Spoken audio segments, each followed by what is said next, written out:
आपका गुड़हल का पौधा भी इस तरह झाड़ीनुमा बन जाएगा और पौधे में गुच्छों में फूल आएंगे। तो कंटिन्यू इस तरह फ्लावरिंग लेना चाहते हैं तो मैं कौन कौन से खाद इस्तेमाल करूंगी आज पौधे में, ये आपसे शेयर करूंगी। आपके पौधे को डोरमेंसी से निकालनी है तो कौन सी खाद देनी है, पौधे की जड़ों को ताकत देनी है, रूट में अगर कीड़े मकोड़े फंगस लगे हैं, वायरस लगे हैं, दीमक लगे हैं तो उनको कैसे ट्रीटमेंट करनी है। तो वीडियो में बने मेरे पौधे में इस तरह बड़े साइज़ के फूल आते हैं। तो जितने सारे मेरे पास हाइब्रिड गुड़हल के पौधे हैं सारा ही बहुत अच्छे से फ्लावरिंग कर रहे हैं। और मैं आपसे शेयर भी किया है मेरे जो देसी गुड़हल के पौधे हैं वो भी अच्छे से फ्लावरिंग कर रहे हैं। कुछ मैं हमेशा से शेयर करती हूँ, सीज़न के मुताबिक ही खाद दिया जाता है। और अभी सीज़न चेंज हो रहा है और इस टाइम पौधे में कैसे न्यूट्रिशन देनी है, पौधे को डोरमेंसी से निकालने के लिए जो जो खाद के बारे में मैंने बताया है उनको ज़रूर फॉलो कीजिएगा। मेरे कुछ लास्ट वीडियो 3-4 वीडियोज़ में मैंने ऐसे शेयर किया हुआ है। जैसे सुपर बूस्टर खाद है, उनको देने से पौधे की जो डोरमेंसी है वो बहुत जल्दी ठीक हो जाएगी, पौधा फिर से ग्रोथ करना शुरू करेगा।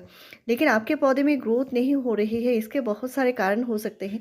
अगर आपने गुड़हल के पौधे को सही मिट्टी नहीं दिया है, यानी गुड़हल को जो न्यूट्रिशन चाहिए मिट्टी में वो नहीं दिया है, तो पौधा कभी भी अच्छा ग्रोथ नहीं करेगा। तो इसके लिए पौधे को अभी कंपोस्ट ज़रूर देना होगा, ताकि पौधे को अच्छे से अच्छा नाइट्रोजन खाद मिले और पौधा नया जो ग्रोथ है बहुत जल्दी से शुरू करे।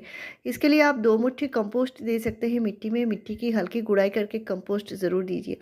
नेक्स्ट है, आपने पौधे को लगाया होगा बहुत हार्ड मिट्टी में, और मिट्टी अगर बहुत ज़्यादा हार्ड हो जाती है तो भी पौधे की जो जड़ें हैं वो मिट्टी में चल नहीं पाती। इसकी वजह से पौधा जो है अपना न्यूट्रिशन ले नहीं पाता, और आपने कितने सारे खाद दे दिए होंगे लेकिन वो जड़ों को मिल ही नहीं रही है, क्योंकि मिट्टी बहुत ज़्यादा हार्ड है। तो गुड़हल की मिट्टी हमेशा पोरस होना ज़रूरी है। तो मिट्टी में आप कम से कम 20% सैंड मिलाकर पौधे को लगाइए। और अभी रिपोर्टिंग का बहुत अच्छा टाइम है, इस टाइम आप पौधे को नई मिट्टी ज़रूर दीजिए। अभी आप प्लांट की रिपोर्टिंग कीजिए। गुड़हल के पौधे की अगर रिपोर्टिंग करते हैं, यानी आपके पुराने गुड़हल की, तो पौधा जो है नया ग्रोथ करना फिर से शुरू करेगा। पुराने पौधे की जो जड़ें हैं वो पॉट में भर जाती हैं, और इसके लिए आपको रिपोर्टिंग करना बहुत ज़रूरी है। तो आपके अब मिट्टी अगर हार्ड है तो इस टाइम आपका दोनों ही फ़ायदा हो जाएगा। एक तो आपके पौधे की नई मिट्टी मिल जाएगी, नया न्यूट्रिशन मिल जाएगा। दूसरा है, आपने अगर मिट्टी हार्ड दिया हुआ है तो वो पोरस मिट्टी मिलेगी, यानी आपने अगर 50% मिट्टी लिया है तो आपको 20% सैंड मिलाना पड़ेगा, और 30% कंपोस्ट मिला के पौधे को नए पॉट में ज़रूर लगाइए। तो ये देख सकते हैं मेरे कटिंग से ग्रो किए हैं पौधे हैं और बहुत अच्छे ग्रोथ कर रहे हैं और फ्लावरिंग भी कर रहे हैं। तो कैसे मेरे पौधे में इतना ज़्यादा शूट आते हैं, क्योंकि मैं पौधे की कटाई छटाई बहुत अच्छे से करती हूँ। और ये छोटे पौधे हैं तो मैं इनकी ट्रिमिंग करती हूँ, पिंचिंग करती हूँ। ये बहुत ज़रूरी होते हैं, इन पर मैंने कई सारे वीडियोस पहले से शेयर करके रखी है। अगर आपका प्लांट बहुत ज़्यादा पुराना नहीं है तो प्लांट की रिपोर्टिंग की ज़रूरत नहीं है। लेकिन अगर आपने प्लांट में बहुत सारा खाद दे दिया है लेकिन फिर भी फ्लावरिंग नहीं हो रही है, प्लांट की ग्रोथ रुकी हुई है, इसका मतलब है प्लांट की जो मिट्टी है वो सही नहीं है। मिट्टी में अगर कीड़े मकोड़े लगे हैं या कोई भी दीमक लगा हुआ है तो प्लांट कभी भी अच्छा ग्रोथ नहीं करेगा। तो पौधे की जड़ों में अगर फंगस लगा है, मिट्टी में फंगस है या मिट्टी में दीमक है, तो ये सारा ही ट्रीटमेंट एक ही खाद से होगा, और इससे प्लांट में भर भर के फ्लावरिंग होगी। आप कंटिन्यू फ्लावरिंग ले सकते हैं, और इस खाद को आप बनाकर महीनों रख सकते हैं, ये बिल्कुल ख़राब नहीं होता। और इस खाद से आप अपने हर एक पौधे में अच्छी फ्लावरिंग ले पाएंगे। बिल्कुल ऑर्गेनिक खाद है। तो यहाँ पे मैंने ऑर्गेनिक खाद बनाने के लिए चाय पत्ती का इस्तेमाल किया है। यहाँ पे मैंने भर के 1 टीस्पून चाय पत्ती लिया है, और ये फ्रेश चाय की पत्ती है। चाय पत्ती में आप जानते होंगे बहुत अच्छी मात्रा में नाइट्रोजन, फास्फोरस, पोटेशियम होता है। आप घरेलू खाद इस्तेमाल करते हैं तो चाय पत्ती बहुत ही बढ़िया है अपने पौधे के लिए, और इसका इस्तेमाल कई तरीके से कर सकते हैं। मैंने कई बार आपसे शेयर भी किया है।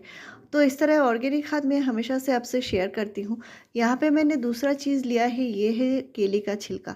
केले के छिलके में भरपूर मात्रा में पोटेशियम होता है, मैग्नीशियम होता है, कैल्शियम होता है, और भी कई सारी चीज़ें पाई जाती हैं। विटामिन्स बहुत सारे होते हैं, और ये पौधे में बहुत जल्दी से फ्लावरिंग लाती है। केले के छिलके में इतने सारे न्यूट्रिशन हैं जो गुड़हल के पौधे के लिए बहुत ज़्यादा ज़रूरी होता है। और मैंने देखा है गुड़हल के पौधे के लिए केले का छिलके जो है इसके रिज़ल्ट बहुत बहुत ही अच्छे होते हैं। तो मैं इस तरह बड़े साइज़ के जार में बना लेती हूँ तो कई महीनों तक ये चल जाती है। और इनको अब बहुत कुछ नहीं करना है, आपके एक खाद एक बार बनाकर ख़त्म हो जाती है तो फिर से आप इनमें ही खाद फिर से बना सकते हैं, और इसमें कोई स्मेल नहीं आती। तो यहाँ पे मैंने चाय पत्ती और बनाना पील लिए हैं। मैंने बनाना की जो पील है, ये मैंने 8 बनाना की पील लिए हैं। तो आपके पास जितने हैं, 4 हैं, 5 हैं, उतना ही काफ़ी है। आप 1 लीटर खाद बनाइए और 1 टीस्पून चाय पत्ती देकर इनको अच्छे से ढक कर रख दीजिए। तो इस तरह खाद बनकर रेडी हो जाती है। कम से कम 3 दिन आपको टाइम देना पड़ेगा और बहुत ही अच्छे से ये फर्मेंट हो जाती है। तो अभी खाद पूरा कंप्लीट बना नहीं है। अभी मैं बताऊंगी इसमें और क्या चीज़ डालना है, कौन सी चीज़ से प्लांट में जो है बहुत अच्छी मात्रा में फ्लावरिंग होती है, प्लांट के ग्रोथ को बूस्ट करता है, रूट को ताकत देती है। तो घर में अगर बनाने के पील्स निकलते हैं बहुत सारे, तो इनको आप सुखाकर यानी ड्राई करके रख सकते हैं और इन पील्स को ड्राई करके आप पाउडर बनाकर पौधे में ज़रूर इस्तेमाल कीजिए। तो बनाना की जो पील का फर्टिलाइज़र है उसको हमेशा से आपको छान के देना पड़ेगा और जब भी देना है पॉट की जो मिट्टी है वो सूखी होना ज़रूरी है। तो इसका जो प्रिकॉशन है, आप जब भी दें पौधे में मिट्टी सूखी होनी ज़रूरी है। अगर बरसात हो रही है तो आपका बनाना पील का फर्टिलाइज़र नहीं देना है। हाइब्रिड गुड़हल के जो पौधे होते हैं उनके जो रूट है थोड़ा सा नाजुक होता है, उनमें फंगस की प्रॉब्लम बहुत जल्दी से लग जाती है।